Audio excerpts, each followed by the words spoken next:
The first woman to direct the Transportation Department's Volpe Center recently retired. A 20-year federal employee, she worked an earlier 20 years for the Massachusetts Port Authority. Now she's among the new inductees to the National Academy of Public Administration. Joining me with a recap, Anne Aylward. Ms. Aylward, good to have you with us. Great to be with you. Let's begin with the Volpe Center. It's not an acronym, as I think we pointed out before we got started here. As having grown up in Massachusetts, I remember Governor Volpe at the time. What goes on in the Volpe Center? I'm not sure even a lot of federal employees know.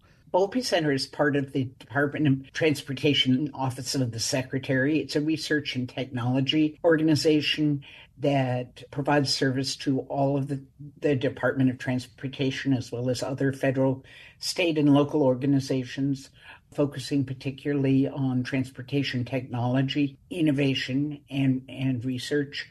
Volpe Center has about 700 employees, ranging from engineers to planners to social scientists and everyone in between. It's a multimodal, multidisciplinary organization. And does it do the research itself, or is it primarily a grant-making organization? Volpe Center does not have grant-making authority. It undertakes research, sometimes working in federal contractor teams, but largely the work is done by federal staff. And does it also include, what are the modes of transportation that it specializes in? Literally, Volpe works across the transportation spectrum. We provide service to the components of the Department of Transportation, from the Federal Aviation Administration, which is the largest of Volpe's customers, to the St. Lawrence Great Lakes and St. Lawrence Seaway, which interestingly is the other operating organization within DOT, and all of the organizations in between: Federal Highway, Federal Railroad, Federal Transit, Federal Motor Carrier Safety Administration, the Maritime Administration. Volpe also provides transportation assistance to organizations such as the National Park Service, which don't have their own transportation planning capabilities, but have enormous needs in terms of transportation planning. And is it primarily safety related, or does it also have to do with, as you say, planning for capacity and throughput, if you will? Both. Transportation safety is obviously the primary priority for the Department of Transportation, but Volpe staff works on not only safety improvements, but technology, efficiency, climate change, equity issues, really across the board.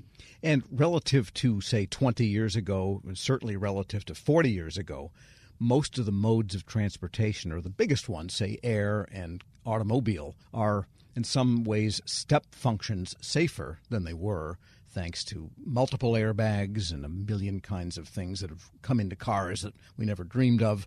Same thing with air safety. There hasn't been a fatal air crash from a domestic commercial carrier in many, many years in the United States. Oh, don't even say it out loud. I know, yes, you're right. As a frequent flyer, I hate to say it. But how did you know in the Volpe Center, how did you set the priorities for what we need to do next to keep that kind of cadence going? Transportation safety, if you think of transportation safety, it's really a three-legged stool. You have investment in improving the safety of the vehicles. You have investment in improving the safety of the infrastructure, the roads, the rails, and you have investment in improving the transportation operators, the human factors, transportation. All three of those are essential to improving safety of the system as a whole. One of the places we've seen enormous change in the last 20 years is in the application of automation and automated technology to transportation and to improving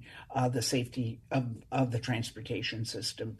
But what's really important is bringing together the three legs of that safety stool to be sure that the human factors investment is enhancing the investment in infrastructure and vehicles. Often the direction of that research and investment is driven by recent experience in transportation safety. The Volpe staff is very much involved in the forensics of transportation safety in the rail area. For example, if there's a crash, Volpe staff will be called to the scene to work side by side with the NTSB to investigate the causes of that accident and then undertake research as to how that particular situation can be avoided in the future. We're speaking with Anne Aylward. She recently retired as director of the Transportation Department's Volpe Center. She's also a new inductee to the National Academy of Public Administration. And in your career, both here and in Massachusetts, are you primarily an administrator, or do you have a particular branch of transportation that you might have had some exercise authority in at some point way back? Well, my undergraduate degree is in Asian history. So let's just put that one on the table. I have a master's degree from MIT in planning, and I began my career, as you may have mentioned, at the Massachusetts Port Authority as a planner, as a transportation planner, and served there for 10 years as port director. So my personal expertise is in freight and intermodal transportation. I served as the director of the National Commission on Intermodal Transportation, which made recommendations to Congress as to improvements in the freight transportation system. Yeah, in Massachusetts, especially, like so many coastal cities, the airport is sitting right on the water, not far physically. You can almost throw a rock to somewhere where the ships come in, and then the rail goes right by there and the highways go right by there. So multimodal, from your standpoint, that's at least 4 major modes all converging. And that's not uncommon. If you look at the impact of the recent hurricane in western North Carolina and that part of the country, in many cases going through the Appalachians, the road and the rail run alongside the river because that was the easiest way to get through the mountains. Well, that's great until the river suddenly surges 20 or 25 feet above its normal levels, takes out the entire roadway system and the entire rail system. So as we see more extreme weather, the impacts on the transportation system are potentially enormous. So resilience then would be probably a high priority for a place like Volpe. Resilience and planning for resilience is tremendously important. And as a Napa fellow, I mean, sometimes the Napa fellows have to work, just not go to lunch there and stuff, and they put you on a commission, to look at, congressionally chartered to look at a particular agency. What do you hope to do there at Napa? Well, I'm still learning the Napa process. Probably I won't be going to lunch much since I'm in Boston. I've found, you can do a lot of things virtually, but being invited to lunch doesn't work well. But I look forward to contributing in any way that I can. As we've discussed, I'm particularly interested in the movement of goods and freight.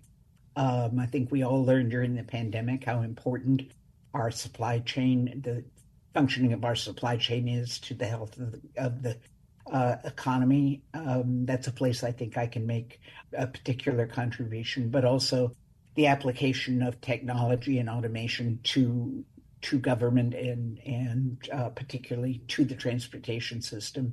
You can't be a manager in the government for as many years as I have without understanding the importance of how to create government structures that can be administered effectively and efficiently. And so I have a particular interest in that area, as well as part of what is complicated about our country are the levels of institutions.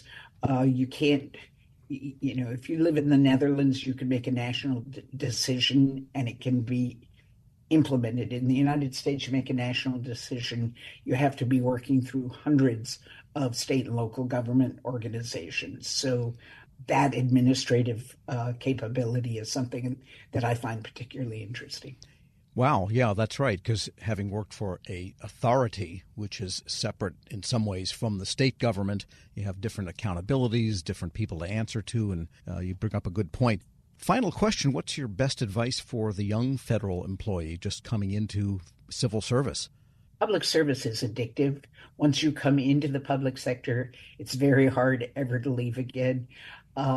It's a place where you can genuinely make a difference. It has been very exciting at the Volpe Center over the last 5 years to see more than a third of the employees